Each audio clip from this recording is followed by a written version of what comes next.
Hi there, it's Mrs. Sinanacone back for another story time, and it's National Poetry Month. So we're going to be looking at and listening to poems. And while I'm reading them, I want you to really listen because we're going to be thinking about being communicators. And that means we're going to listen to what the words are telling us, how they're making us feel, and what they make us think about. Before we start, I guess I should tell you a little bit about what poetry is. A poem is a short piece of writing, and it can be silly or serious. It can be short or it could be longer. It can rhyme, but it doesn't have to. And it's just another way, another kind of writing that you can discover.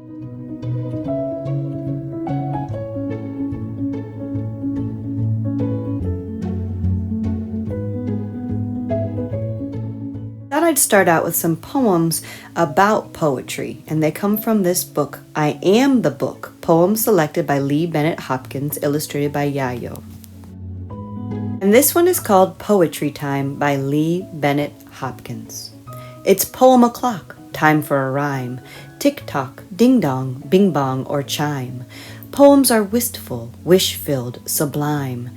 Come, unlock a minute for poetry time. And this one is called A Poem Is by Jane Yolen. Words running down the page in black script sneakers. Words nudging one another like bumper cars at a fair. Words humming, thrumming, drumming, strumming, an orchestra of sounds. Words that take a thought, a wish, a sentiment, a prayer, and then suck out all the air. A poem is. And this poem is called This Book by Avis Harley. This book is the best. I woke up to read it before getting dressed. This book is so cool. It's the first thing I grabbed when I rushed in from school. This book is a winner. I forgot I was hungry. I almost missed dinner. This book is just right. I'm reading by flashlight deep into the night. Deliciously thirsty to see how it ends. Books are such mind-thrilling, spine-tingling friends.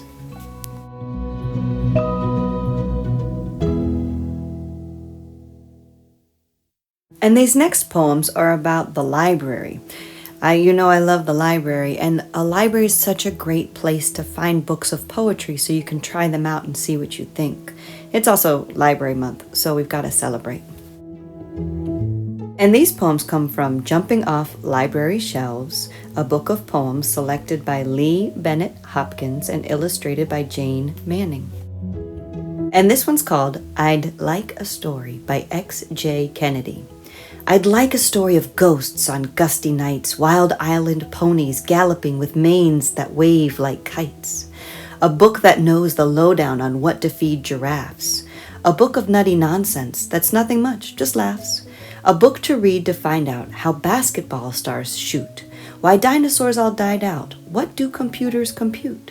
Which sail a mizzen sail is. Can Martians really be? How heavy a blue whale is, weighed side by side with me. A book to curl in bed with, to browse in by a brook. Anytime, any place. I'd like a book.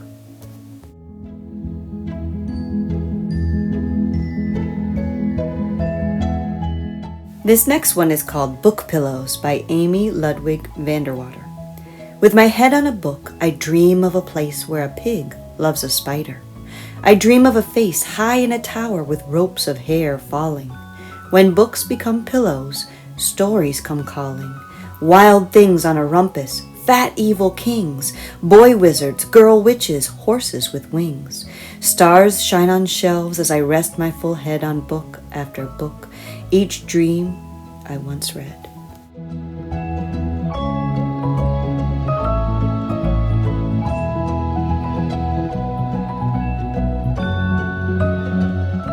These next poems are from a book called Pocket Poems, and they're selected by Bobby Katz and illustrated by Marilyn Hafner. This one is called The Drum.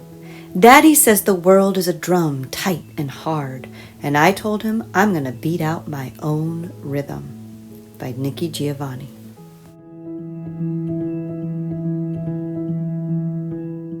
This next one is from Toothpaste by Stan Lee Werlin. There is toothpaste on my fingers. There is toothpaste on my nose. There is toothpaste on the mirror in 100 squiggly rows. Every time I squeeze the toothpaste, it sprays north and west and south. There is toothpaste almost everywhere except inside my mouth. This one is called Feet Talk by Constance Levy. Listen as your feet tell you where they walk. Gravel crackles, grass squeaks, sneakers slap on hard concrete. Tune in to friendly chit-chat of feet meeting feet. Hurried shuffles, clacks, thumps, crossing busy streets. Hear your feet talk, street talk. This one is called The Squirrel. Whiskey, frisky, hippity hop. Up he goes to the treetop. Whirly, twirly, round and round. Down he scampers to the ground. Where's his supper? In the shell. Snappity, crackety, out it fell.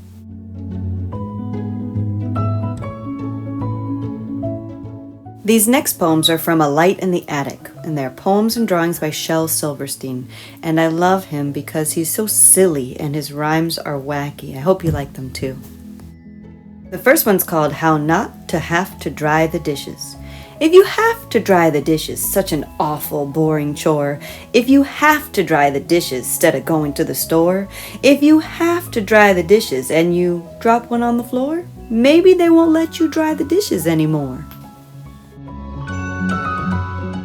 This one's called Snake Problem. It's not that I don't care for snakes, but oh, what do you do when a 24-foot python says, I love you?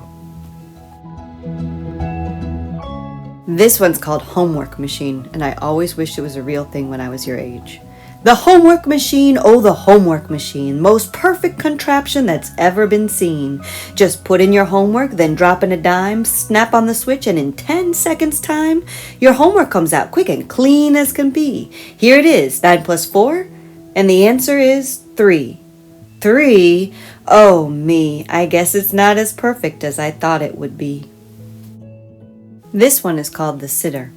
Mrs. McTwitter, the babysitter, I think she's a little bit crazy. She thinks the babysitter's supposed to sit upon the baby. The next type of poem and the last poems are haiku, which is a form of poetry that originated in Japan. And American haiku usually has 5 syllables in the first line, 7 syllables in the second line, and 5 syllables again in the last line. Now what makes these haiku so cool is that they're riddle-ku. So not only are they haiku, short, beautiful poems, but they're also a riddle. See if you can guess what they're about. And these haiku come from a book called Lion of the Sky, Haiku for All Seasons by Laura Purdy Salas, illustrated by Mercy Lopez. I am a wind bird, sky skipper, diamond dipper, dancing on your string.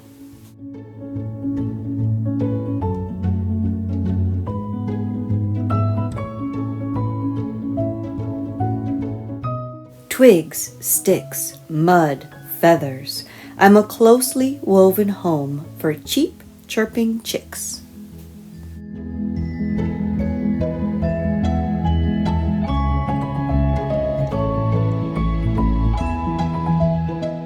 I'm a wriggling tube, soft underground tunneler. I fear early birds.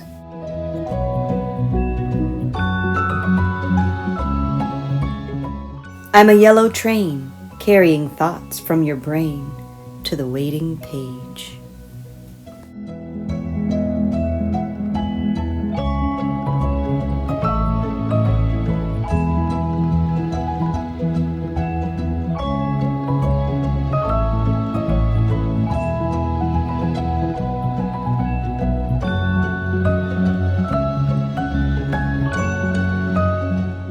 And that's it. What do those poems make you feel? Did you have a favorite? Can you be a risk taker and write your own poem? Don't forget to check out the Lit Limo on Tuesdays. I love seeing you out there. Also, if you click the link below this video, you can come to the Google Meet and chat with me. Don't forget to wash your hands, stay safe, read good books, And remember that I love you.